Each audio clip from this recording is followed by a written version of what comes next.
should in-laws get involved in marital disputes? I think a lot of families are not actually equipped to deal with disputes. I think that they will be quite judgmental and biased. And I think you could say that in some cases it's actually haram to get them involved. In some cases it's halal. And the reality is, especially if you're even living with your in-laws, it's hard for them to ignore, and you can't really get away from it for them to actually see it. So realistically, a lot of the times, those are the only people that you can actually turn to. So not really about backbiting. They actually can see your mood when you're sitting on the table with them.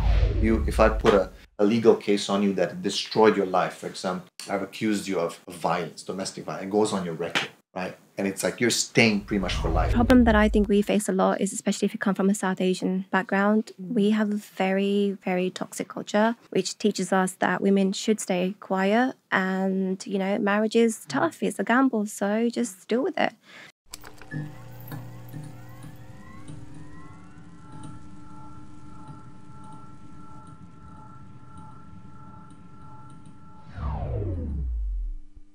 IslamNet is raising funds to establish a masjid and community centre in Norway, and they urgently need your support. This donation will be a sadaqah jariyah for you, because every person that comes a step closer to Allah through your donation, you will inshallah be reaping the reward. Click the link and donate.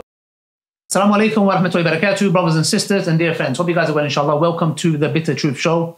As you guys know, we speak about a variety of topics pertaining to gender roles, divorce, marriage, single Muslims looking to get married, and different topics. Some topics are controversial. I just want to give some disclaimers. We are not here to talk about certain matters just for the sake of it, just for some views or just because they're controversial. But we genuinely, I'll speak on my behalf, but I also assume the best in the people that are here today is that we want the best, for our brothers and sisters who are watching this. So anyone that's expressing something, please understand that it's not coming from a place of hate. It's coming there from a place of care. So please assume the best, inshallah. And yeah, that's it, inshallah. So today, it's a bit different. As you can see, I don't know if you can see, we've got 4 buzzers here. I thought I'd introduce this concept. The show is called Bitter Truth. The 4 buzzers are here called bitter buzzers. So the bitter buzzers are that, it's going to be, maybe it can turn a bit bitter, but the point is, if you disagree with someone and every person in the panel has one chance to press it once. Once they do, the person who's speaking finishes their sentence, and the person who's pressed the buzzer would have a minute and a half, nobody interrupting them, to express their counter-argument or whatever it may be, inshallah. So that's it. So before I start, I want to praise Allah subhanahu wa ta'ala, the most merciful, the most just. All praises, glory and gratitude belong to Him. And we ask Allah subhanahu wa ta'ala to make this beneficial not only to us, but for those who are watching at home, inshallah. And that it helps the family units which are already breaking down, and is attacking the nuclear family units as well. So also we've got a very esteemed guest, may Allah bless him, brother Gabriel Rahmani. Assalamu alaikum. Please tell us a bit about yourself, inshallah. Am I the only special guest? Or? No, you are. We always have the special guest. Everyone's a special guest. But you, because you've come from far, you are the special guest. Yeah, VVIP. Yeah, inshallah. So please tell us a bit about yourself. And then we'll go to our very special guest, our brother who's very close to my heart, of course you as well. So yeah, tell us a bit about yourself, what you do. And inshallah, yeah, tell us a bit about yourself. Bismillah, alhamdulillah, wa salatu wa rasulillah. My name is Gabriel Rahmani. I'm a positive Islamic psychology counselor. I've been Muslim for about 20 years now, alhamdulillah. And mostly I focus on counseling, mental health, relationships, and so on. Masculinity, yeah, alhamdulillah, yes, right. We don't want to lose that. Alhamdulillah. May Allah bless you, inshallah. Hijab? Yeah, okay, so you're saying does not need no introduction. Yeah, tell us. Usually it's customary for the host to, introduce the guest. Yeah, I need to learn that, inshallah. So the esteemed guest, the great honourable, also known as the learned one, this is Muhammad Hijab. May Allah bless him, inshallah. I'm honoured to have you guys here. And our dear honourable sisters, may Allah bless them for being here. They'll play a very important role in this discussion, inshallah. Starting from sister, inshallah, if you can just introduce yourself. Assalamu alaikum. I'm Bint Athens. I'm a mother of 2 and currently working as a nursery teacher. Assalamu alaikum. I'm Ira Dean and a mother of 1, currently divorced, and I work in a school. Assalamu alaikum. I'm Fahima Mohammed and I'm a broadcaster, also a life coach, NLP practitioner, CBT therapist, also currently studying my master's in the final stage of neuroscience and psychology of mental health.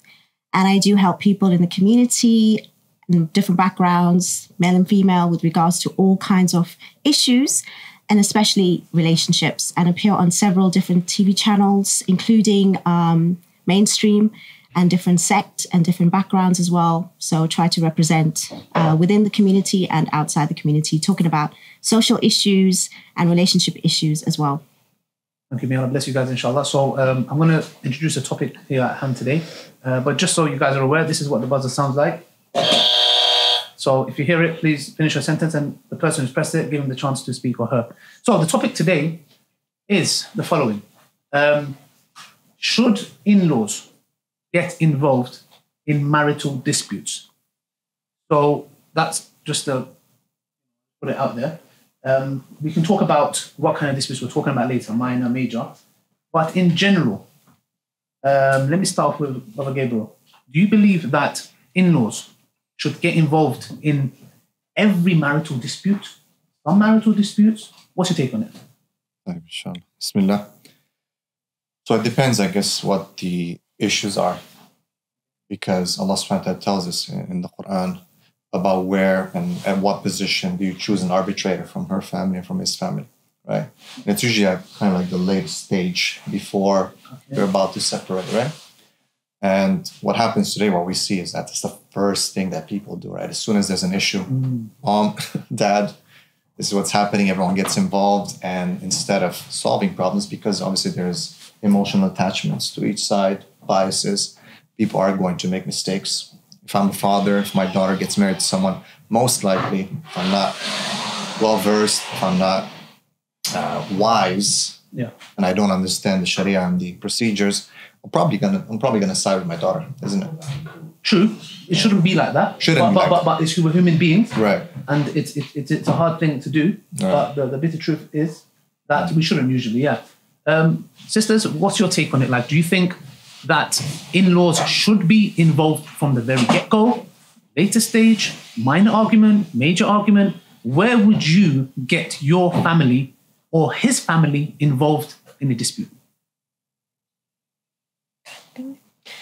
Okay, well, my opinion, again, also differs because it depends on the actual dispute. And I think a lot of families are not actually equipped to deal with dispute. I think that they will be quite judgmental and biased. And also there's an effect of it coming back on them, even if the couple has resolved their issues, so that they will keep it in them. And even if the couple wants to move forward, it will always be a reminder. And unfortunately, with human mind and behavior, unless they are trained to be able to control themselves and not feel the need to interfere and remind them, they can actually push back the actual couple to resolve the issues.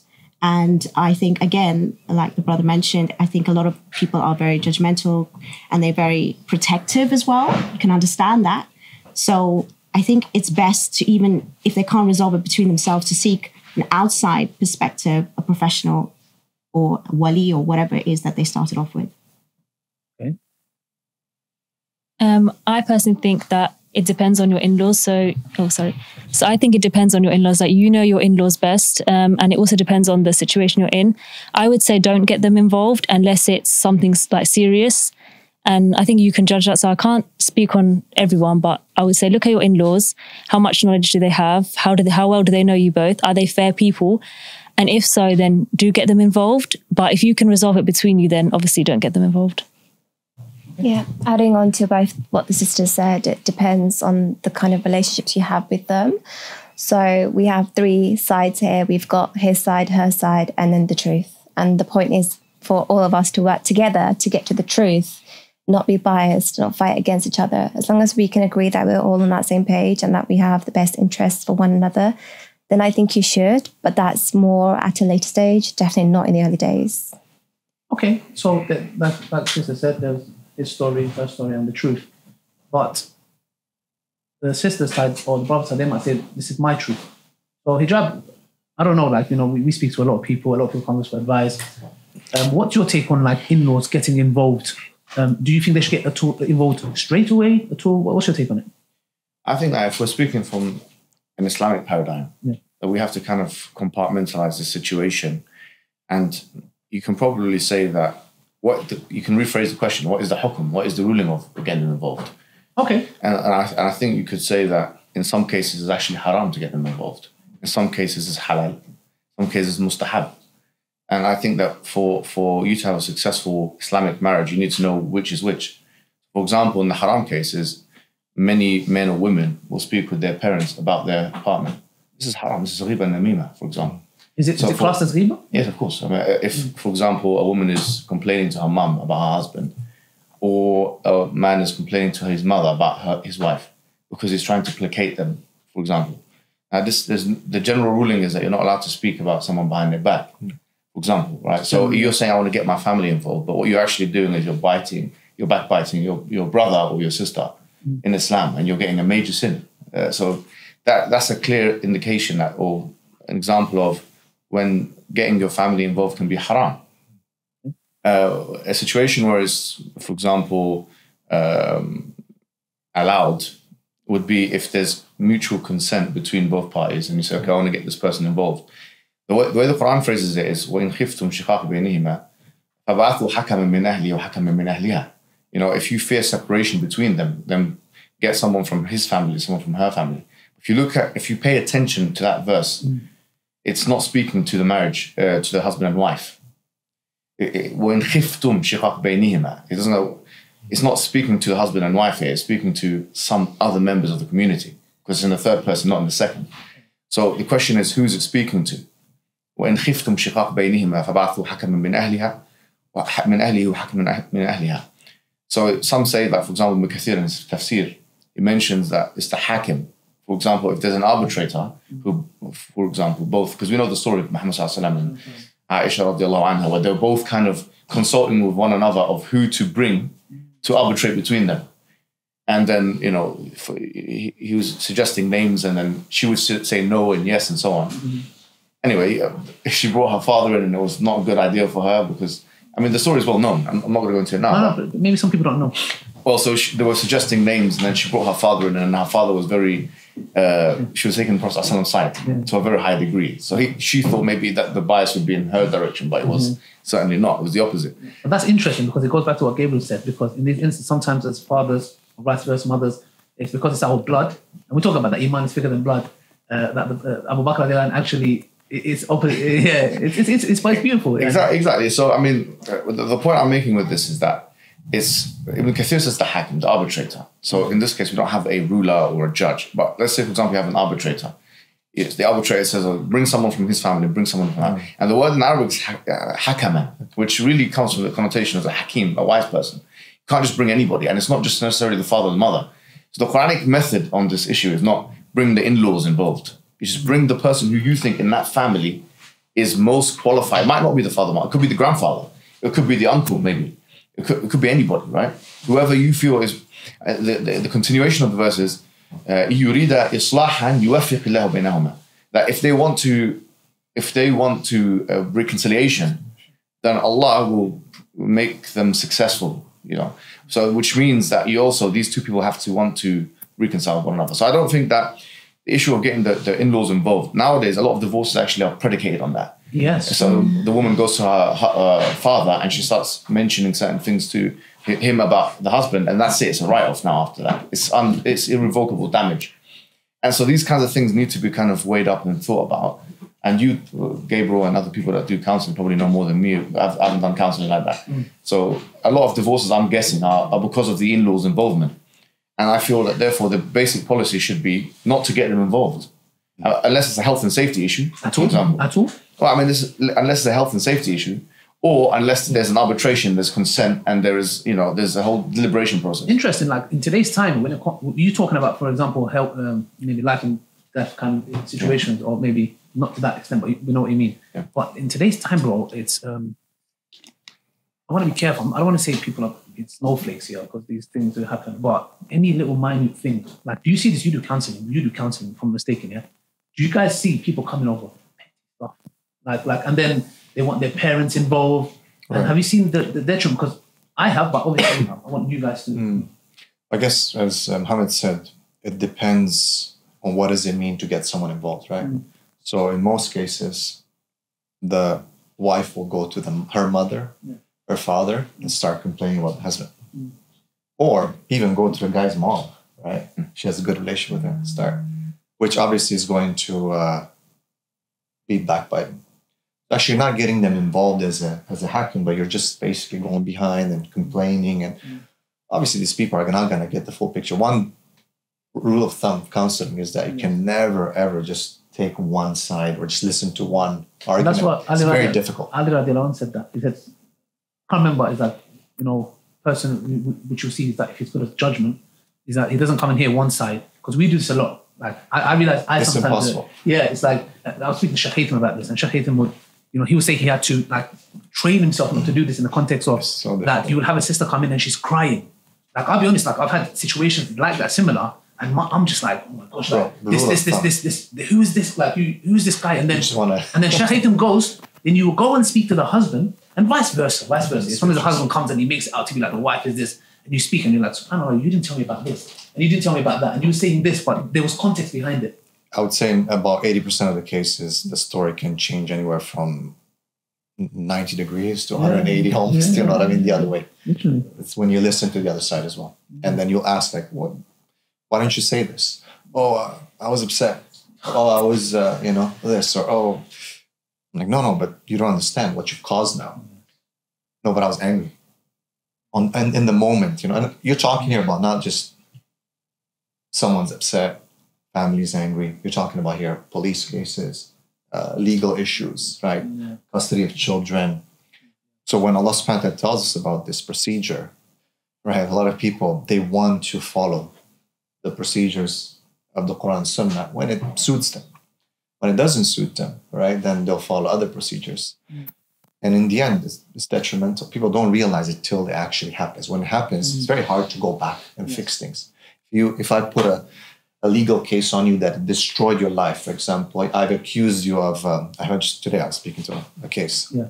I've accused you of violence, domestic violence. It goes on your record, right? And it's like you're staying pretty much for life.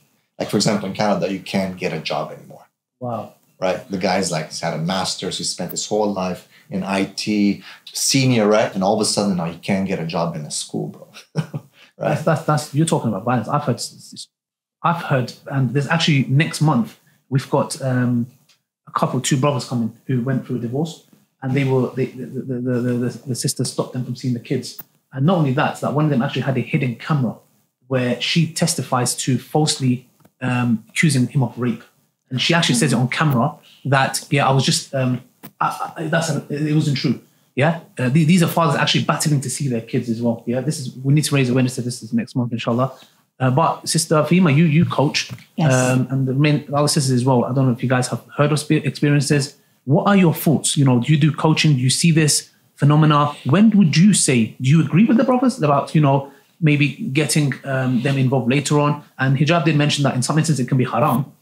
Maybe we can just understand a bit better, because if the sister's going genuinely and the husband has said something which is true, but we'll come to that just to understand. But what's your take on it with the experience that you've had? I mean, it's great to have all of that sort of, said in a particular way, but a lot of us don't understand our deen.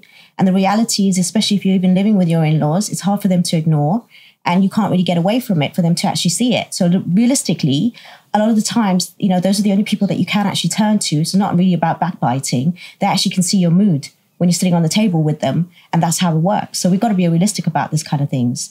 And at the same time, maybe your parents are the only ones, or the in-laws, that you can turn to in those extreme circumstances. Because I've had loads of cases of abuse where they had to flee from the house, and they had to have the people involved in the house in order to do that. So as much as we say what we say and we have all the rulings, reality, unfortunately, does not show that.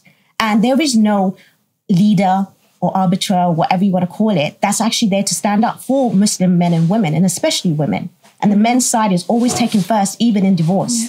So we need to also raise awareness. Can you repeat that again? What did you say? Whose side is taken in divorce? Men's side? Most of the time.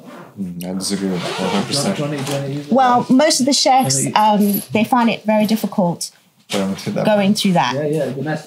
Maybe she saw like UK context. Yes. 1 second, I'll do it for him. Yeah. I just wanted to press it. Okay. So you press the bitter button. Yeah. What's the rule now? So the ruling is you got. I'm going to give you a good 1.5 minutes to express. But you said something. You said, can you repeat that again, please, so we can. A lot of the sheikhs or imams are not necessarily on the side of the women, especially when it comes to divorce or any dispute between husband and wife. Okay, you have 1.5 minutes. So a lot means what? Like how many? Did you quantize that? Like, well, I've been coaching for 7 years, and I would say 90% of it. I would say that a lot of the imams, especially in the last 10 years, be it America, Canada, because of the rise of feminism and the change in the dynamics, cultural dynamics, I'd say guys now are very, very afraid to rule on behalf of the men. It's most likely they're leaning towards women. And not just only in Muslim counseling, but non-Muslim counseling. It's usually now people are leaning mostly towards the women because of a lot of the accusations and things that have happened. I mean, men have kind of been stained in the past, I would say 2 decades. And a lot of guys are very, very careful now to not rule. It's almost like an affirmative action or kind of overcompensating on the other side. That's what I've seen. But in the UK, it's a little bit different. Exactly. In the UK, there's a problem with khula. Women find there is a problem with that. Yeah, I understand that. How does that relate? But there's that. Yeah, how is that? Like, for example, like the khula councils are not that many. I know what you're talking about in the US, but in the UK, we're kind of on the other side of the extreme. I've seen the US stuff. That's one side of the extreme. A lot of my clients are from the UK, though. I would say 70% of them. Yeah, it's difficult to get khula if you're a woman in the UK. Very difficult. But on what basis is it being asked? Because you need to understand. No, I get that. But it's like, for example, what I'm comparing it with is the Muslim countries. Yeah. Like, for example, if a woman wants to get khula in Egypt or Morocco, it's much easier for her to do that. Yeah, but is there a reason why the scholars are refraining from giving the khula? It's demand and supply. It's there's not enough councils. In London's overpopulated 1 million people, for example.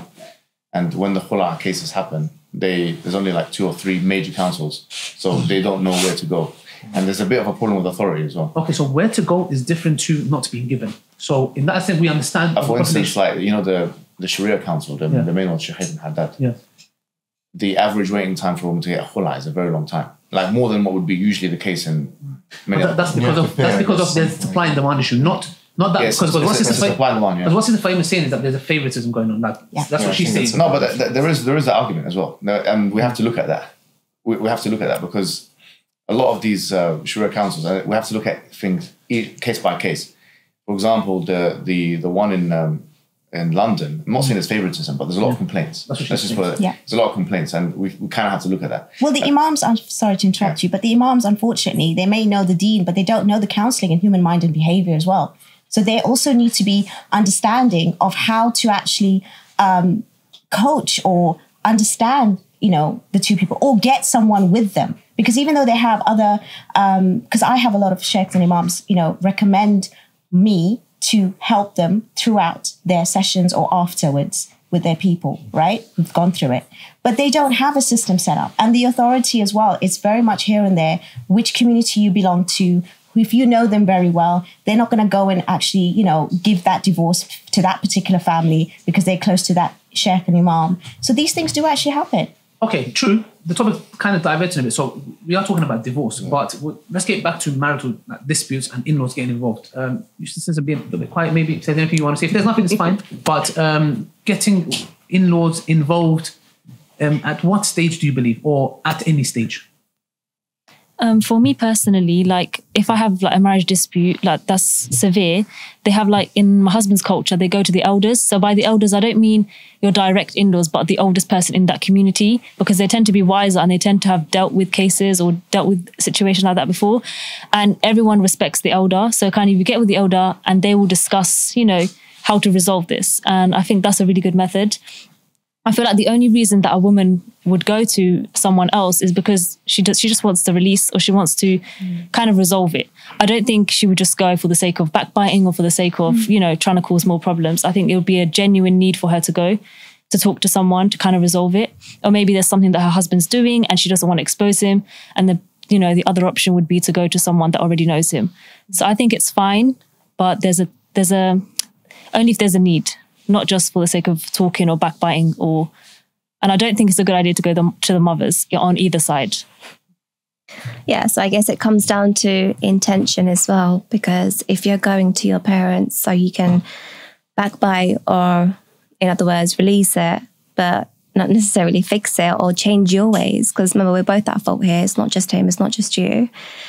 You need to have that trust in that elder, whether it's your mother-in-law or even far relative. It doesn't have to be your direct in-laws. It could be anybody that's older than you who has the same intention, which is to make your marriage work.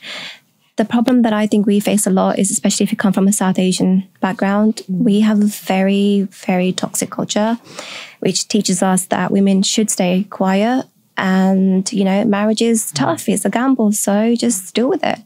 And that's really not the case, because now that we've figured out that as women, we have a voice and we don't have to stay in an abusive relationship, when we do go to these elders, they're not from our generation, nor would they understand it. So their advice is what they would have done in their time. So we have to make sure that when we are listening to the elders or whoever may it be, we have to extract what is beneficial for us today and what is relatable for us, and that's going to help us today to fix our marriage, not what worked for them back in the days.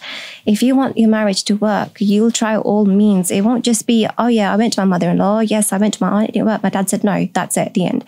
You will go to marriage counselling, you will do therapy if you have to. A lot of these problems arise because of a trauma within ourselves. It's not necessarily because he's our fault and it's just him. It's how we behave and our reaction to maybe something that he may have done, and we have to understand that.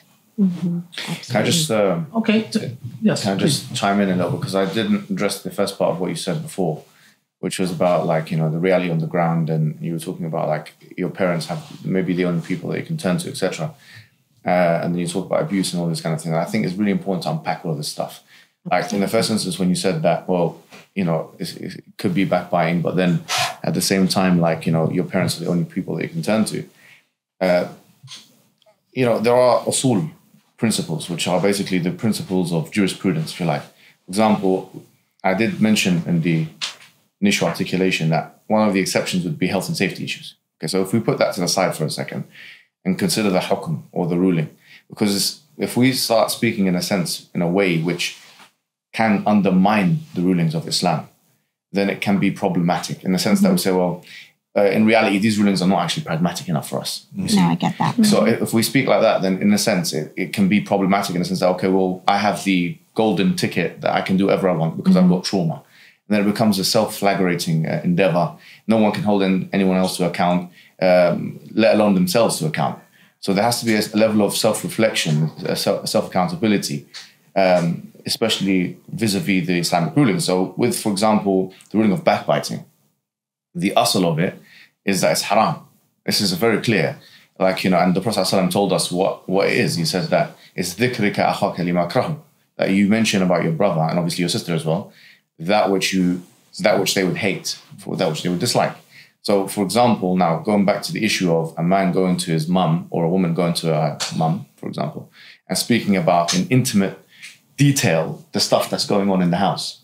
Now, there's not enough evidence in Islam to say that, well, actually she can do that because, quote unquote, she's the only person that can turn to. You can say, well, actually, is there harm? Yes, but there's harm, there's qawaid, there's adarat tubih al-mahdhurat, you know, things which cause harm can make something halal or haram halal and stuff like that. But if there's no actual physical harm, going and speaking about your partner, you know, to your parents and stuff like this, and with the excuse of, okay, I'm going to try and heal my traumas or whatever it may be, quote unquote. Okay. It's unacceptable. Yeah, because I that's why I said, because a lot of them, or generally all of us, don't know our deen in order to be able to do what you just said. Well, so no, that's the problem. No, but it's true. Yeah. That's the reason. Yeah. And so they just think, like you mentioned it as such a big word, backbiting. They wouldn't even look at it as backbiting, talking about their own husband, just expressing what's going on in the household. Okay. That's the difference. Interject. I just want to connect a few points. You spoke about khula. And then you spoke about the imams not being qualified. I do talk about this in some of my lectures. Problem is, when we're dealing with such a deep issue, is that the frame that we're working within is not an Islamic one. We don't live in a place where you can actually go to a qadi and a judge, right? So a lot of times our problems that we're discussing here, you have the issue of being pragmatic and applicable versus theoretical. And as you said, you cannot say, well, you know, it's not really working, therefore let's put aside the Sharia, right? Because it's not applicable. We need to look at which frame we're working with. Yes. A lot of our problems when it comes to marriage, divorce, women being divorced, a lot of times women being divorced, they'll say, we get thrown to the curb. In the Islamic State, the Amir is responsible for the woman. Because they'll say, well, we don't have anyone. I don't have a father. I don't have a wali. I'm a new Muslim. Yes. Boom, right away, right? We get thrown to the curb and all. I'm like, no, it doesn't really work like. And what they'll say, no, it's Islam's fault. How many revert sisters leave Islam because they get divorced and they see a bad example of Islam, right? Yeah. In Islamic frame, you wouldn't, right? The Amir right away, he has to provide the صندوق الزواج or صندوق بيت المال would basically be taking care of her and all that. So it's not as simple, right? We're talking here about living in America, UK, US, Canada, whatever. A lot of these problems are because of the frame that we're within. I think, obviously, it's not part of our discussion, but just to remind our brothers and our sisters that you can't fix one wrong with another. You can't say, well, Islamic rules are not really applicable right now. The imams and the Qudar are not really qualified to understand the realities of what's happening. We need to fix this. So counselors with imams, training, we need to work on that to be able to fix the problem. You're not going to be able to fix the problem by like, just come to me. Yeah. I'm the one who's qualified, or, I know exactly because I've been through it. It's a lot of the problems with counselors. Yeah. And I don't know. I mean, in my experience, it's a bit of truth. Say it. In my experience with sister counselors, is that who have been divorced and they go into counseling and coaching because they've experienced and they want to help. Right? I always say to sisters, don't go to a divorced sister for advice because it shows that. Wallahi, that was coming. I was expanding. Wallahi, I knew that was coming. That's all right. Yeah. But finish your sentence. Don't go to a divorced sister for advice. Okay? Just because go to a sister who was able to overcome the problem and successfully continue her marriage. Okay, then you get advice about divorce, about marriage. Someone who was succeeded in that area. Right, it's about to kick off. Sister Fahima, you have 1.5 minutes starting now. Go. Well, firstly, I think when you are trained, regardless of anything, even if you're not divorced, you won't be able to give the right sort of advice. And firstly, counselors and coaches do not give advice. They give guidance and they use psychological strategies and tools and open up so that every case is for that particular person. And I really don't believe that anyone should be giving any advice to anyone based on their own personal experience. Because if you are in a professional way, that would never happen anyway. So you just got to make sure that they are trained. And I've come across many couples who have gone through exactly what I've gone through, even in my own divorce, but I've actually taken sort of much more insight into the opposing sort of partner, like the male, which you wouldn't expect from someone like me if you knew my background story, only because I'm professional and I'm trained, even though I'm divorced and I'm single. And at the same time, if you really have that mindset of understanding your professional way, then don't make these sort of statements about don't go to somebody who's divorced. And I don't believe you should go to somebody who's divorced who hasn't healed, but definitely go to a professional who is trained, accredited, and don't judge them for who they are. Because again, a lot of women get judged on that particular way for being divorced and, they are not actually healed or they can't give the right advice. Yeah, I respect your opinion. I was giving my opinion. What I've experienced, what I've seen from my counseling. Of course, two different counselors can have different experiences as well. Obviously, no counselor is ma'asum, infallible. That's something we have to keep in mind. Just because you're trained does not mean that you're going to be 100% professional. It's a fallacy to believe that just because I have the qualifications, I'm not going to make mistakes. So obviously, you're going to look at the track record of that person, what's come out of that, how many cases, the reviews and all that, right? That's what we go based on. Okay. In my experience, a lot of the sisters who have gone through female counselors, they will come to a male counselor. And this is by Allah. I'm quoting what they say. And it's what's the reason? I'm just curious. Yeah. I would say is basically females are going to project their own issues onto our issues and would rather hear from a man or take a man's approach onto this issue. Again, let's go based on what I say. And by Allah, I'm saying that this is my experience. No, we trust you. And it's not one case or it's not istithna or exception. We're talking about, jamhur. Exactly. No, what you say is, Yeah, the thing is, yes, it's important because I'll be honest with you. Like one of the reasons I set up the show is because I genuinely sometimes I want to understand a female mind. Exactly. I want to understand it, and I understand exactly. That's why I believe where you're coming from. They would maybe go into a female counselor. They would come, and maybe a male counselor would say, you know, let me speak to a female counselor. Maybe understand them better. Just I know I'm the host here, but I have sometimes I talk too much on the show. So I'm holding myself back. But one thing I want to give you, based on experience, I've seen people, and I genuinely believe this will maybe benefit, inshallah, people. Yeah, is like, for example. I'm just in double mind. Shall I give a? Okay, I'm just going to say it for the sake of Allah Subhanahu wa Taala. Yeah. Okay, we are married. Yes, we are married. Yeah. Well, yeah. Okay. So sometimes we have arguments. Arguments are normal. It's a part of marriage. Sometimes if I get into a marital dispute with my wife, yeah, my mom would come and say to me, for example, "What happened? What happened? What happened?" Wallahi lazim, Allah is my witness. Yeah, and my wife is here. She's here. Yeah, she knows. And wallahi, I tell my mom, I go, "Mom, me and my wife. Don't worry. Why?" And she'll come and complain to my brother. Middle for that one, brother. But let me tell you why, bro. Let me tell you why. Okay, you know why, yeah? Because my mom will come and say, you know, what kind of a son are you? I'm your mother. You should open up to me. And I go, Mom, do you know why I don't, actually, yeah? You know why I don't? Because the thing is here, argument's sake. Let's suppose argument's sake, my wife did something that upset me. Me telling my mom that, do you think my mom's going to be like, oh, our relationship's going to improve more? Wallahi, and I say that me and my wife, and I tell this to many people as well, that have this principle, never ever, unless it's like, I don't know, I took a gun out towards my wife, or, you know, there was a sword involved, yeah, or something like this, yeah. That's understandable, like you said, life and death, yeah. But make it a principle. Do not, petty arguments, whatever it may be, wife can get upset, the husband get upset, make it a principle. No, we are not going to tell you. Why? Because you're self-sabotaging. Because the moment you say that, argument sake, if my wife goes and says, Ali said this and he upset me, do you think her mom's going to be like, my mother's going to be like, oh, I increased in love towards my son-in-law more? No, she's going to, why is he making my daughter upset? If I go to my mom and I say to my mom, you know, my wife did this and this stuff, why should she do that?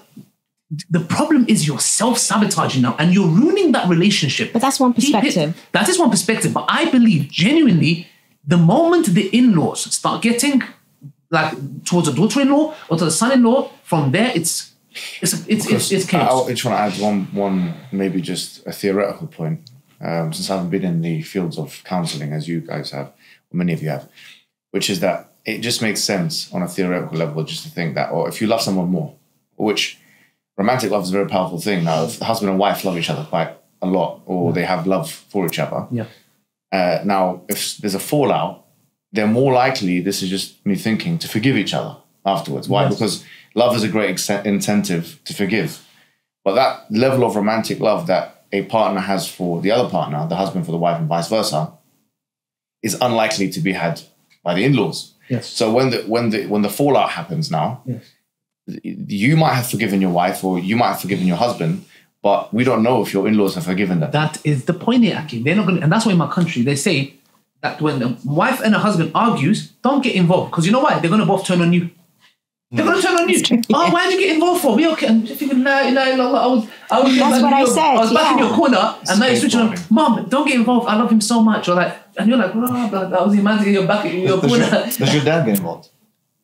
No, my dad doesn't get involved. Why not? At all. Like when I'm in, like, cause to be honest, like I don't really like when it comes to my dad. I don't go to my dad. You know, with men, like, oh, dad, my wife. I don't really do that. Yeah. But like when it comes to my mom like something like, okay, oh, you look a bit upset today. What happened? It's something, and I'm like, Mom, don't worry. It's not that deep because to me, I can. It's my wife. I can forgive and move on. But if I tell her, like I said before, it's just going to be like, oh, what did you do that for? And the same works and vice versa. So personally, I would say, unless it's something really where you're like, you know what, I've decided I'm going to end it or whatever it may be. Yeah, and we know obviously our sisters can be more emotional. Yeah, that's. You know, if there's any feminists watching this, that's a reality. Yes, like the left side of the brain and the right side of the brain operates differently between men and women. May Allah bless you, Sister Fahima. Yes, exactly. Yeah. So that's the neuroscience behind it. Yes. So the point is, and sometimes sisters tend to initiate divorce more, 70% to 80%. Actually, it's very interesting. If she's earning more than her husband, it goes to 80%. Yeah, it does. That's what statistics show. Yeah. So from that angle, you know, the wife might say something. But anyways. But I think with the genders, it might differ slightly because when I was married, if I was to go to my mom, she'd still take my husband's side at the time. That's rare. That's you know, I hope everyone was like that. I hope everyone was like your mom. Because she wanted to make it work, and she's like, "You calm yourself down, Fahima. This whatever." May Allah bless your mom. This is a mother-in-law that everyone should have. It depends on the parents. Yes, exactly. Sisters, you guys been a bit quiet. I don't know. What's your take on the whole matter? Like, do you agree? Do you disagree? You know, my statement, hijab, Brother Gabriel. What's your take on it? You know, you said, my dear sister, what was your name? I forgot. Ira. Sister Aya, you said that you mentioned it that we got divorced. Obviously, I don't want to get personal, but is there an experience? Maybe it could be via friends, getting in-laws involved. Is it detrimental? Would you not? You can make it general. It doesn't need to be specific to yourself. Again, what I say is just based on my case. And in my case, it was detrimental. And I think it was actually one of the reasons why our divorce did happen. But at the same time, I think I just want everyone to remember that just because they're your elders and they have more knowledge, it doesn't mean that they are necessarily right. And it doesn't mean that you have to believe and act upon 99% of their words. We've got so much knowledge, alhamdulillah, everywhere around us. We've got marriage counsellors, we've got therapists, we've got so many therapies. You have to find your way through this and you have to extract what's beneficial for you.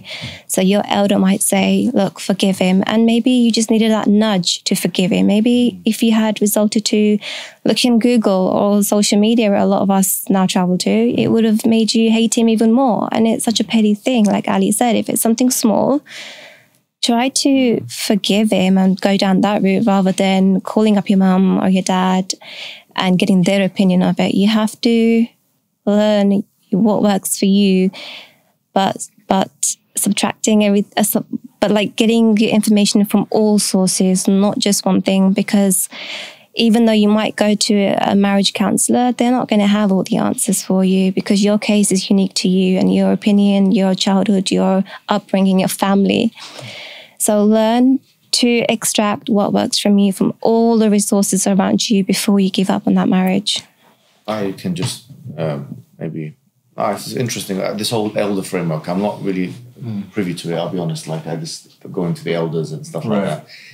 It's not really something we maybe do in our culture as much as the subcontinent. But what I'll say is there's a few things. I was reading Jordan Peterson's book, actually, of all books. Which one? And the newest one, the 12 More Rules. And in the end of that book, they're speaking in detail about negotiating with your partner and stuff like that. And so, what I found interesting is that he was like, you know, he was saying that you need to be able to negotiate and flesh these things out, blah, blah, blah, blah, blah. And then he started talking about tradition. Now, the issue with tradition is people have found ways to make things work for thousands of years. Now, that's what tradition really is. Right. People have found ways to make things work for thousands of years. And we have a scholarly tradition. We have, I don't know what the subcontinent tradition looks like. The elders, they kind of know how to resolve issues. Now the issue is when people try and reinvent the wheel in the age of social media. If you get someone trying to reinvent the wheel, so now I want to know how to make this work. And let's go to a counselor. Let's go to a psychotherapist. Let's take an antidepressant. And it's this cocktail of trial and error. Then in many ways it can be inefficient. I'm not saying it is necessarily inefficient. That's one point away. It can be. So you have to kind of, yes, on the one hand, there is a limitation, a clear limitation with the elder framework, whatever that may be. But there's also a very major limitation with the new modern framework as well, the social media framework, with the antidepressants. So what do they do then? What I think people need to realize is that everyone has an agenda and everything has assumptions. Okay, so for example, when someone's doing counseling, and if they're doing psychoanalytic counseling, for instance, Freudian psychoanalytic type counseling, or talking therapy, or these kind of things, there is an assumption here. And quite frankly, I think some of it is problematic from an Islamic perspective. And once again, I'm just speaking theoretical. But for instance, the psychoanalytic framework, one of the things that they assume, there's kind of like a moral ambiguity. They don't tell you what's right and wrong. In fact, it's inappropriate for them to tell you what's right and wrong. Yeah. I think this, for example, this was, if you look at, in famous, in culture, there was the Sopranos. Right. And so this idea of the woman, the series, it was a series, famous series in the 90s. There was a man going to like a woman and she was, giving him advice and so on. And at one point, I watched this some time ago, like 90s or something. I don't know when it came out. But there was one particular episode which was very interesting, and I still remember, where they were criticizing the counselor system by saying this is like a moral relativism. You can't tell. I mean, one guy was speaking to the counselor, the woman that was speaking to Tony, the mafia leader, and he was saying that you can't even tell him that what you're doing is morally wrong. You see what the point is? So when you go to a counselor, you're not going to expect the counselor to tell you, look, what you're doing is haram, what you're doing is halal. Exactly. So that's one very important thing. Now, another thing I'd add to that is, so moral guidance and psycho-spiritual development are inextricably linked. What counseling does is actually separates them, which is it's a very dangerous thing from our perspective, because it can lead to moral relativism. Another thing I would add to that is, actually it can be detrimental in so much as it can make you blame your parents, especially counseling in the UK. I know in any kind of psychoanalysis, if you've studied it on a theoretical level, you'll know that psychoanalysis, quite frankly, it traces everything back to your upbringing. So you've heard the buzz term daddy issues, for example, in popular culture. This daddy issues thing is overplayed. Why is it overplayed? Because it's based on psychoanalytic assumptions. A woman has some traumatic event. Oh, it's probably because she has some daddy issues. But you're getting that from a label. No, the reason why they're saying that is because the assumption of Freudian psychoanalytic frameworks is that most of your traumas can be traced back to something that's happening in your early life. Now, which can be true. Which can be true. Yes, I'm not saying it's fully false. It's not something you can say it is true or isn't true. Exactly. It's an assumption. It's not something. Everything's an assumption when it comes to science. No, it's an assumption. Psychology.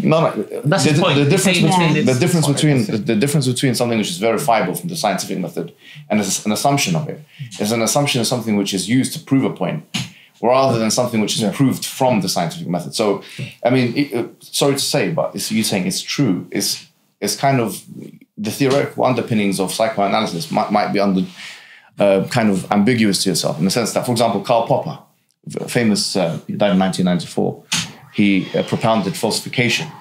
One of the things which are now cornerstone of the scientific method. He referred to the whole venture of psychology as a pseudoscience.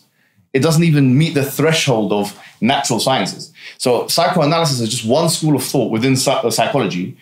And so to say something is fully true is not plausible from a scientific perspective. Absolutely. It's only from certain amounts of research, and it might apply to a certain group of people. Absolutely correct. But let me just finish the point, because there's a bit more I wanted to add to this, which is that when you do the psychotherapy, like talking therapy and these kind of things here, a lot of people come out of it hating their parents. Why? Because it was your dad's fault that happened. It was your mum's fault that happened. It goes back to this kind of thing. From an Islamic perspective, this penting up of resentment to your parents is more dangerous sometimes than it is beneficial. Because for us, one of the apex moralities is that you're meant to be good to both of your parents. So if you go to a counselor and they say, well, what happened when you were 8 years old, 9 years old? Oh, your mum did that to you? You're done? Okay. So then you start to shift blame, if you like. True. And not taking accountability. Yeah. And in today's time that we live, So in summary, therefore, I'll say that psychoanalysis or talking therapy is just one methodology of psychology. There's many others. There's behavioralist psychology. There's the CBT method that they use also in the NHS, the cognitive behavioral therapy method. All of them have different assumptions. Now, I'm not saying there's no truth in any of them. I'm just saying we have to be skeptical of all of them. Exactly. That's what I'm saying. Except the Qur'an and the Sunnah, which is not in that category, which is different. Which is a different thing. I think one very observable phenomenon that we can see is we have a lot of psychologists, psychiatrists, counselors, coaches, you name it. They've increased a lot. Wouldn't you agree? Over the last decade or so.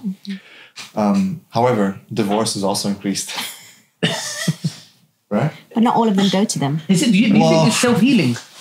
I do believe that the Muslim community, they hardly seek most of these kind of things. Look, in fact, it's not just about the Muslim community. We have to understand there's going to be there's a correlation between the non-Muslims and the Muslims.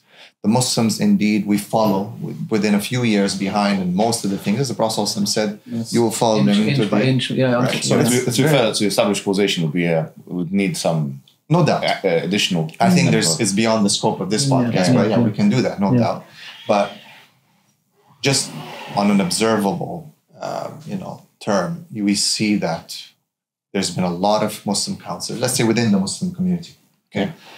A lot of Muslim coaches, counselors, and so on. And people do go. I mean, people are busy. I'm sure you're busy.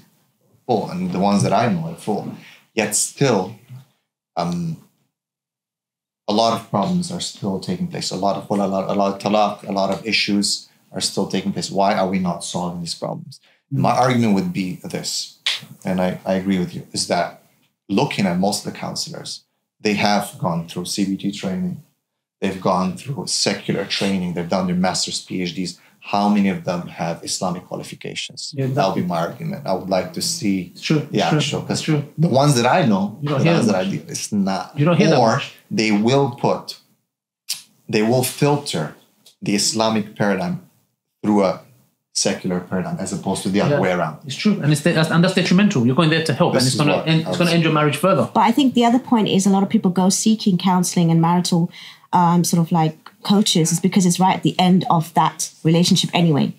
So that's the other reason why it does fail, because they're actually already resenting each other and they think this is my last resort. And I always advise them, as soon as you feel that you're just tolerating in your relationship and it's not that great, that's when you see them. And that's where some of these therapies and things can work. And there's a lot of fraud around it and fake, coaches and counselors or whatever they may be as well, not particular, aligned with Islam or even the training itself. But I really do think that people talk to people professionally when they're actually at the last end.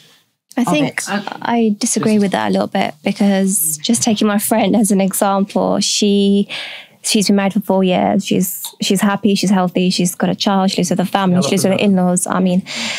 But ever since they had a baby, it's affected their relationship. And she would often come to me for advice, and I would help her, and it would be beneficial advice because I don't want to break her home. So she obviously didn't want to go to her in-laws, nor to her family or to her sisters. So she decided, I'm going to get marriage coaching. And she had a look on Instagram because that's where we always are these days. And she found a newly qualified therapist, I think she was, or she must have had a few years under her belt. And she was charging $3,000 for the entire session. And my friend was like, Is there holiday involved? Shall I not? Yeah, you'd think. And I said, look, don't do it. So what she decided to do was read the reviews. And the reviews, she noticed women were saying, subhanAllah, after my therapy, coaching, my husband now sits and has dinner with me. And she realized that actually she had nowhere near as bad problems as these other women did, because it was all coming down to her perspective. So if you want to make a minor problem big, all you got to do is focus on it and just feed it. Mm-hmm. So I think that's another thing. I forgot my train of thought now. I'm so sorry. No, that's okay. Carry on. Maybe just think about it, sister. For me personally, I don't think going to any form of psychology or counseling background is a good idea. I think that's a really bad idea. I think if you and your husband cannot sort it out between yourself, there's no one else that's going to help you. I think you're now a married couple. You should be mature enough to deal with that situation. If you go to a you already used it once. Oh, sorry, I forgot about that. Not one rule. No. They're disagreeing with each other. Do you want to take mine? This is not turning out the way we thought it would. Yeah, carry on, sister. I just don't think it's a good idea. There is no, because I studied psychology for 3 years and then I've done my master's in sociology, and I don't see any benefit in it in terms of, aiding each other in the marriage. Because what that's going to do is it's going to now reveal, your husband has trauma. He has these childhood problems. You have these childhood problems. You need to learn to love yourself. Your husband needs to learn to love himself. So now you two need to separate, need to find yourself. You need to find who you are. This marriage now it's got rid of your identity. You don't know who you are anymore. So I feel like once you go to these counselors, there's extreme skepticism and extreme. No, it's reality. Is there anyone in this world who doesn't have some form of trauma? Exactly, true. But what these psychologists are doing is they're basically bringing out this trauma when it hasn't affected you that much, but now it's on the surface. But can I just... Okay, so Sister Aya, did you remember your point? Yeah. Just quickly, and then we're going to come to hijab. Yeah. Just wanted to say that if we go to seek help, there is nothing shameful or wrong about that. In fact, I think we need to seek help because there is only so much that our brain knows and so much experience that we have. You can't just sit there and think, right, I'm not going to go to psychologists, I'm not going to get marriage counselling, can't go to my in-laws, can't go to my parents, can't go to my friends, so I guess I'm going to decide I'm going to get a divorce and that's the end of your marriage. We have to try to get help, but above all, we have to remember our intention. You have to make intention that, ya Allah, please help me understand this and process this in a way it's going to benefit my marriage. You're not going there to ask the therapist or the counsellor, right, tell me my traumas, I want to know exactly what it is, therefore I can relieve the pain and then go away and focus on it.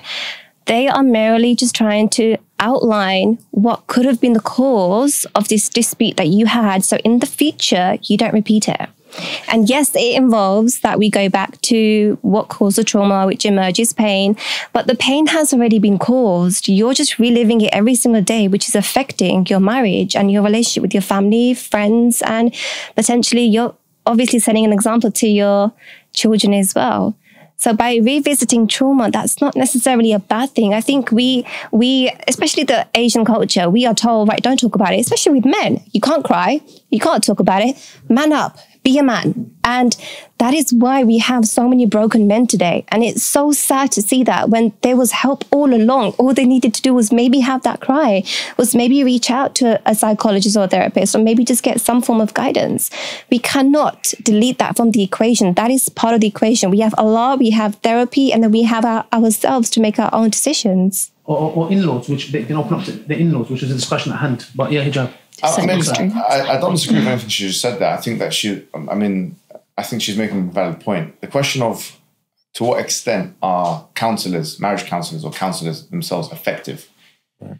There's two questions there, really, if you think about this. So to what extent are marriage counselors effective in saving marriages? And another question is to what extent are counselors effective in general? And what kinds of counselors are most effective? These are the kinds of questions we've got at hand here. I don't know the answer to the first one. I'm going to have to look at some studies to see to what extent are marriage counselors effective. I think the question of the second one, there is good effect. I think there's evidence of that. Certainly, like psychotherapy has its benefits, CBT has its benefits.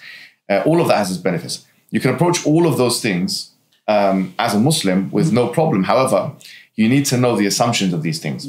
And as a Muslim with a moral compass, you also need to realize that I'm saying something now, for example, in the counseling session, which I myself deem to be, for example, morally okay, morally aberrational, morally halal or haram, even though this person in front of me might acquiesce or reassure me that what I'm doing is okay. Which is why I think the best kind of counseling is a synthesis between someone who knows, as you've said, Gabriel, it's like someone who knows something of the Islamic sciences, something of Islamic spirituality, and at the same time, from our perspective, these methods and approaches and stuff like that. So which is hard to find. It's hard to find, but I think there's a need for that. There's a need for now Muslims to produce their own methodologies, which touch upon both psycho and spiritual realms of the equation. I think it's very interesting. Yeah, I think experimental psychology is taken over now more and more.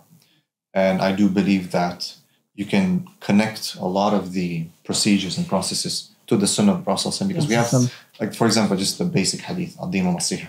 Right? The Prophet said that this deen is counseling, advice. When you put that in the context and you look at the seerah of the Prophet, the Sahaba were not shy to go to the Prophet. That's how much we learn from the hadith of the Prophet with regards to, you have the fiqh of marriage, the fiqh of divorce, you have the fiqh of so many, right? Yep. And if you look at the hadith, it will be a sahabi or sahabiyat or whatever going to the Prophet, having some form of interaction. He's advising them, but based on what? Right? What's the advice based on? It's based on the revelation of Allah subhanahu wa ta'ala, the Qur'an, Sunnah. If you're deferring in something, this is a difference. And go back to Allah and His Messenger. Great. I wanted to add to that. There are things that because I was looking into this kind of like informally myself, the tensions between the Islamic system or Islamic hadith, Islamic, vision, if you like, in terms of psychological preparation, if you want to call it that, or counseling, whatever you want to call it, and psychoanalytic methods. And there are a few things I want to kind of outline here, but before I do so, I think it's important to realize. Actually, let me mention those first. So, for example, one of the things that the Prophet ﷺ does a lot and has done throughout the seerah, which you'd never find the counselor doing, okay, nowadays, and I say this tentatively or very rarely, seldomly, would you find a counselor doing, a counselor with non-religious affiliation, is tell somebody not only that they're wrong, but that they have to persevere through the whatever it is trauma, so-called trauma they're going through, right? So, for example, there's a very famous hadith of the companions come to the Prophet Muhammad ﷺ. They were being not just boycotted, but they were being tortured. Okay, and then the Prophet ﷺ, the way he responded to that would be completely against all counselling instructions. Bilal talk about skin it's not Bilal. I think this is Jabir ibn Abdullah is the Rawi of the Hadith, and he said that basically the Prophet ﷺ said that people before you, their skins were taken by the amshipa, basically combs. Of things. So in other words, don't complain. Right. Wow. Don't complain. Now the question is, will the counselor ever tell you stop complaining? Never. Now this is the point. Existential psychology. One thing is Close to that. They'll lose their license. There's another thing, which is there's a hadith of the Prophet Muhammad sallallahu alaihi wasallam, yeah, which is also narrated by Abu Hurairah in Bukhari and Muslim. Very famous hadith. المؤمن القوي خير وأحب إلى الله من المؤمن الضعيف وفي كل خير. And it keeps going. I'll tell you what the hadith. The strong believer is better and more beloved to Allah than the weak believer, and both of them is good. But then the Prophet ﷺ continues. He gives us now advice of how to be a strong mu'min, how to be a strong person, how to be resilient. So he gives, number one, he says, احرص على ما ينفعك. Yes, be cautious about that which is going to benefit you. واستعن بالله, and seek refuge in Allah, number two. And number three, ولا تعجز على ما أصابك. This is very important. Do not quit when you are afflicted with trauma. Wow. Do not quit. So can you imagine nowadays we're weakened as a society because we don't have people telling us not to quit. Yes. We don't have the mental fortitude and resilience that we once had because we don't have someone like the Prophet telling us, don't quit. You see? So a counselor today will tell you, yes, you're within your right to feel this pain and this and that, and this is the trauma and all these kind of things. And they won't tell you, do not quit, do this and that. Don't complain. Stop complaining. It's because of your fault. So now let me tell you, there's a shift here that I've seen. Because I was looking at Carl Jung, who was one of the founding fathers of psychoanalysis itself.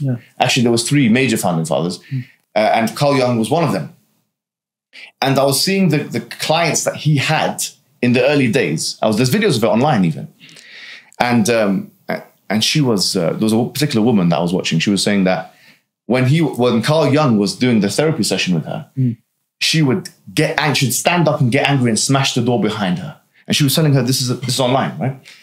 And then the interview asked her, did you come back? She said, yeah, I came back. Carl Jung, even though he was a psychoanalyst, he had a more interrogative style. He stuck it on her. He said, it was your fault. Like the truth show. Yeah, it's kind of like that. So it was kind of like what you would expect in an interrogation. Exactly. Because if you want to get into the crevices of your own psyche and you want to explore what your problem is, then self-accountability is at the core of that. Exactly. But modern counseling eliminates this kind of thing. Exactly. And this is the problem. Bro, may Allah bless you. Yeah, look, we're going to wrap up soon. Just a few things I want to touch upon, yeah? Is like you said, yeah? And sometimes I'm here, I do the show, etc. And even the show that we did about men want career wives, boss babes kind of stuff, yeah? We talked about this. The comments, I think we've got 4,000 comments, yeah? etc. And the thing is, look, anytime I mention wherever it may be, and I see the same from our sister side, when they say something pertaining to men, I'm genuinely, I see it as they want the best for us. Exactly. So when I say this, and I'm just talking like to those that are watching, when I mention certain stuff, we are men, yeah? We know what we want. So when we're saying certain things, understand where we're coming from. We're not trying to have a go at you. We're not trying to belittle you. We're not trying to undermine you. But if we're saying certain stuff, which are bitter truths, and let's be real here, yeah, take it and understand, maybe he's trying to help me better myself, like you said. Now, going to Surah Talaq, I find this very interesting because I don't think we've touched up on this, yeah? We're going to pray Maghrib soon, yeah? Yes, we're going to, inshallah, in about 5 minutes, we're going to finish, inshallah, yeah? Okay, so in Surah Talaq, Allah subhanahu wa ta'ala says, so when they, the divorced woman, have almost reached their term, then either retain with them with fairness or part with them in fairness, and make 2 just men from you witness of either of the decision. And O witnesses, keep your testimony upright for the sake of Allah. That is what anyone who believes in Allah and the last day exhorted to do. Now here is very interesting, yeah? Whoever fears Allah, he brings forth a way out for him and provides for him from places he would never imagine, yeah? Now this is one thing I think that we're really, really missing, yeah? And the Salaf would say this. The Salaf would say, anytime we would commit a sin, we would see it in our riding beast. We would see it in our wives. When we would come home and be like, okay, the wife's bugging out. I didn't even do nothing. They would connect it back to the sin they commit. How many of us today go and say, hold on a second, bro. I don't pray Salah.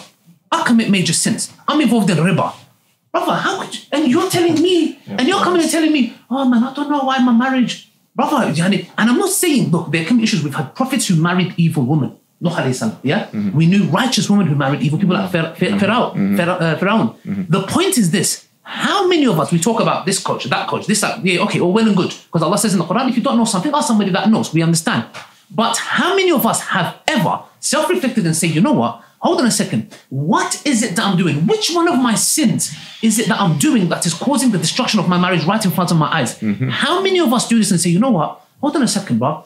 I'm a guy who goes and speaks to different girls, left, right, center every day. Yeah? But like, what kind of barakah do you want in your marriage? Or I'm a sister who goes and talks evil of my husband to everyone and anyone that no one has respect for him, argument's sake, yeah? The point is this, if we are indulging these sins, if we're doing these evil actions, how do you expect, like the Prophet ﷺ said in the hadith, what he earns is haram, what he wears is haram. And it's something along those lines, the hijab, if you know. How do you accept the dua to be accepted? How did you look? You're doing all of these things, and then you're like, and this is the biggest problem. You know what it is? Taking the aql over the naql. What is it? Oh, I know. Like you said, sister, Aya. Yeah? We go on Instagram. We go on Instagram. That's the problem. Psychologists, they can help me. Taking the aql over the naql. What Allah has prescribed is the best thing for us. Of course, there are professionals in their fields that we can go to, understandable. But the point is the following. Self-reflect, my sins that I'm committing, understanding all of this, putting all this in perspective. Okay, you know what? I abstain from sins, I pray my salah, all my salah, I do my adhkar, I give my zakah, I fast in Ramadan, I do what's obligatory. From there, things are not working. Okay, let's go to a counselor. But what do we do? We're like, forget, wallahi, how many people ponder and say, nobody. They're like, let's go to a counselor. Sorry, I went a bit around. It's just really, wallahi, it hurts me to see believers divorcing. Wallahi, it's in a 50% rate. One of the reasons I started the show, wallahi, I don't want to see that. I don't want to see that. Because the first thing shaitan, when sihr was sent down to Harut and Marut, did they say use the sihr to drink alcohol? No. To rob? To murder? For what? To divide. Just, I guess we're about to stop, right? Yeah, inshallah. Let's start wrapping up statements, inshallah. I would extract two solutions from this discussion. Number one would be that imams have to learn more pragmatic ways of dealing with issues, and that if anyone goes into coaching, it needs to have an Islamic background. Like they have to. You cannot separate the two, as you were saying, the separation, this moral relativism, this division between what Allah subhanahu wa ta'ala has revealed and what we think, as you said, the aql and the naql. I would say that would be number one, that we need to fix the problem by actually targeting the root cause of this, and that is ignorance, lack of submission, as you said, lack of self-accountability. We don't apply these hasibu anfusakum qabla an tuhasibu, like hold yourself accountable first. We're too busy with other people. What's other? Yeah, and this is the main issue, right? That would be number one. Number two, I would say that divorce is climbing. We need to look at why are people divorcing. Not just, okay, where do we go if they're about to divorce? That's going to be our next topic, inshallah. Are people getting February, divorced? you can come for that. So let's try to tackle there. Yeah. That's my say. Allah bless you. Hijab, any closing statements? Yeah, another thing is that divorce is not as bad as many people think it is. True. I mean, in the sense that I think we have this perception that, okay, well, this is a very strange time in history. I was looking at some particular, I think it was, I might be wrong, but could be Yusuf Rappaport, if his name is. Yeah, he's a particular guy, medievalist and stuff like that. And he came across a study in medieval Egypt in the 8th century or 9th century. Actually, Dawood sent it to me. Yeah, okay, very interesting. And it was I think the biggest of its kind. Wow. And on women, actually, it was on 400 women in villages in Egypt. And basically, 1/3 of them were divorced. Now, which is very interesting because current times? No, this is 800 years ago. This is 800 years ago. We're talking about. So don't forget, when you look at the companions, I mean, most of them. I don't know if most of them were divorced. That's difficult to say, but a lot of them were divorced. A big chunk of them. They were divorced, or they divorced. They got divorced. Stay divorced. That's the question. Oh yeah, well, whether they stayed divorced, one divorce happened to them in their life at least. You know, yeah, I get you. I understand that distinction. It's a very good point. Yeah. But what I was going to say was that the point is because if we make it all doom and gloom, it's kind of like there's no bouncing back from it. It's not a strange time in history. This is something which people have recovered from. Yes. People have been able to get over and do something afterwards. Yes. Or become a better version of themselves. Asma bint Umays, a very interesting hadith. I'm not sure if you guys have heard of it. Yes, married to... So she was married to 4 of the Sahaba. No. Oh, yeah. She was married to Ali ibn Abi Talib, Ja'far ibn Abi Talib. She was married to Abu Bakr Siddiq. Wow. And I can't remember the 4th. Do you know who it was? I think. Is it? I think so. It might be. But I know Wakar. A very famous hadith where she was speaking and she was asked, who's your best husband that you married? And she goes, from among the shuyukh, like the elder generation, it was Abu Bakr Siddiq. And from the young guys, it was Ja'far. But Ja'far so Ali was martyred, joking. wasn't he? Yeah. So he wasn't it wasn't divorced. Yeah. But so Ali was like, there's nothing left for me. You know? So in a sense, no, but it shows you this idea. Who asked this question, by the way? Who? I don't know who asked the question. Ali said that. Yeah, there's nothing left for me. Yeah. Wallahi, today men, they would do something else, bro. Can you imagine? No, but what I'm saying was that there was more of an issue. It was more laissez-faire. Yes, but that's what I'm saying. What I'm saying, it was more like, it's not a problem. Like, it's okay, this is a woman that she's been married to this one and that one. It's not a big issue. Like, exactly. Who's going to marry a divorced woman today? That's a different topic. The reason why I'm bringing that to the table is because I thought like it's important to realize, okay, divorce can be the end, but can also be the beginning. Yeah. And so we have to have like a different idea of that as well. Okay, all right, let's just, because we need to pray Maghrib, inshallah. Sister Fahima, and then... I think a lot of us need to learn our deen more than anything, because as Sister Arifa mentioned before, it's more about the culture that's being performed today. And I think that's the main issue. Luckily for me, I was married to Iraqi, and I come from Afghani heritage, but when there's certain communities, unfortunately, as I see even as my clients, that regardless of what, they live by the rule of their culture. And I really think that needs to be addressed, and that's the real problem. Allah bless you.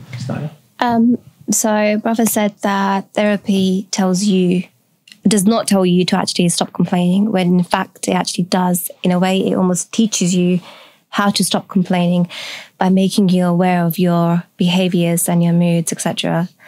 For someone who is divorced and who's had multiple therapy sessions with different therapists, I can definitely say that I have become more aware of myself and my relationship with Allah than I was prior to going to therapy. And maybe, yes, Allah gave me that route because that's how He wanted to guide me. But we can't knock it down and say that they don't teach you to stop complaining, because they really do. I used to complain about everything, every single thing. There's traffic, why is the traffic? Little did I realize I was actually the traffic. But existential therapy and psychology is more popular now.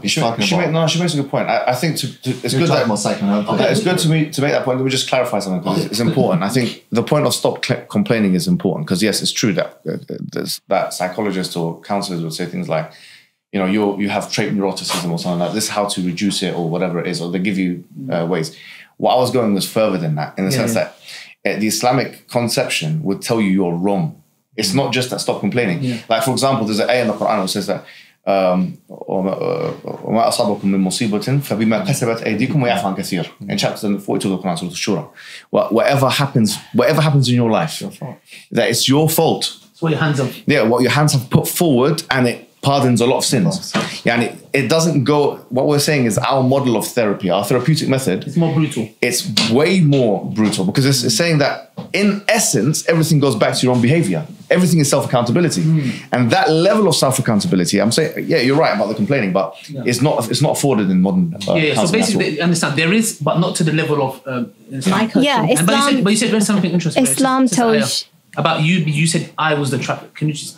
Yeah, it's just a small little concept of, when we're constantly complaining, we'll feed. It's like they say, if you've got two wolves, which one grows? It's the one you feed. So go back to what you said. You're right. Islam tells you how it is. And we have become overly sensitive, unfortunately, today. We can't take criticism, even over the smallest thing. So we do need to be told how it is. But then we are not mentally or emotionally or psychologically, unfortunately, equipped enough to understand it and actually process it, change it, and adapt it into our everyday life.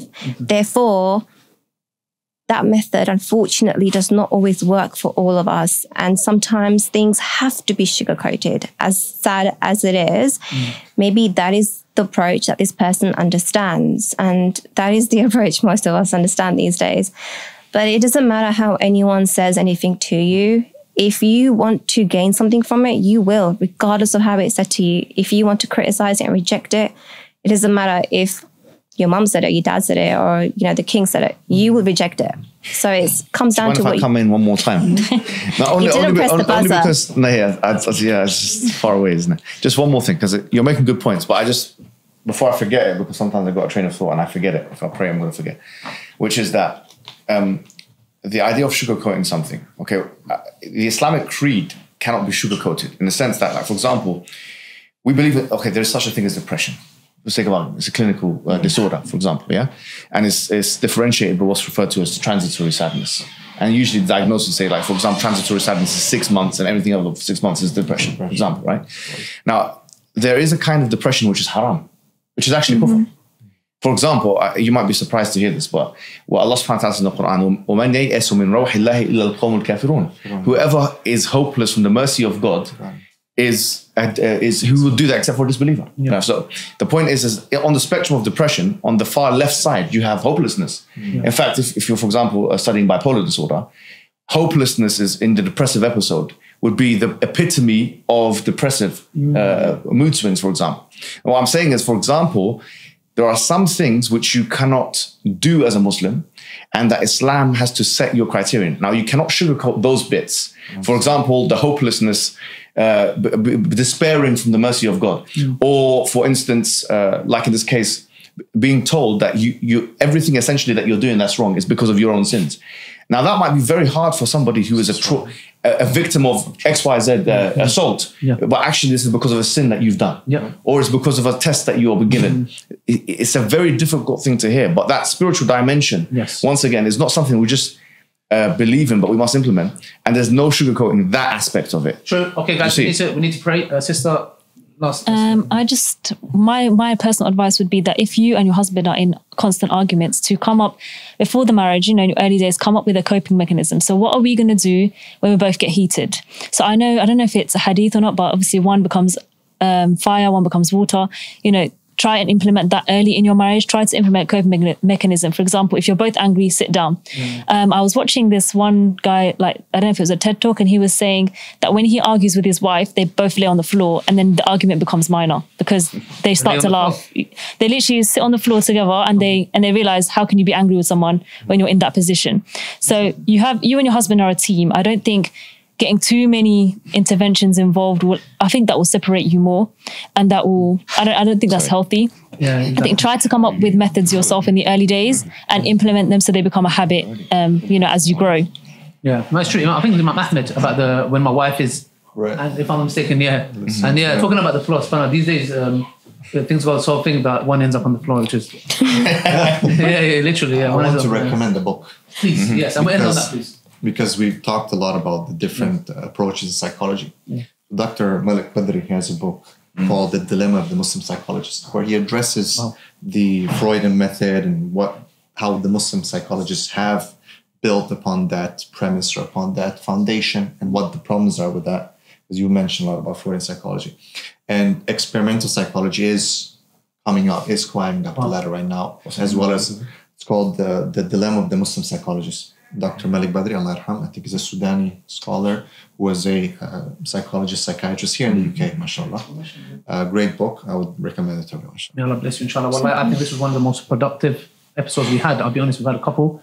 May Allah bless you guys. Wallahi, I believe these discussions are going to help people out there who's on the verge of divorce, in-law problems, and we hope, inshallah, that this somehow gives you guys some kind of a guidance, whatever it may be, little from the Qur'an, the Sunnah, and our few little opinions here and there. And may Allah bless our honorable sisters who have come here, who've had their say as well, inshallah. Really means a lot, inshallah, to hear our sister's side, because we don't know how you guys think. So may Allah bless you guys, inshallah. Till next time from the Bitter Truth Show. Assalamu alaikum wa rahmatullahi wa barakatuh. If you want to be a part of the panel, go to the email here at the bottom, inshallah. Or if you have a question, you're going through something, whatever it may be, marital, single, whatever. If it's something that we can answer, we would. Please email us, inshallah. Till next time from Bitter Truth Show. Assalamu alaikum wa rahmatullahi wa barakatuh. The Prophet ﷺ said, whoever builds a masjid for the sake of Allah subhanahu wa ta'ala, Allah will build for him a similar house in Jannah. On that day where Allah subhanahu wa ta'ala tells us that our books will be given and every little atom weight of good deed you've done will be there. And imagine you see a mountain and you're like, what a lucky person, which righteous person? And Allah says, this is for you. For me? Yes. What did I do? You allowed people to pray. You built a masjid. I never had the money to build a masjid, oh Allah. You helped, you gave towards it, and Allah gives you the reward of as if you've built it. Donate now, guys, and do not delay. And share the video for extra rewards.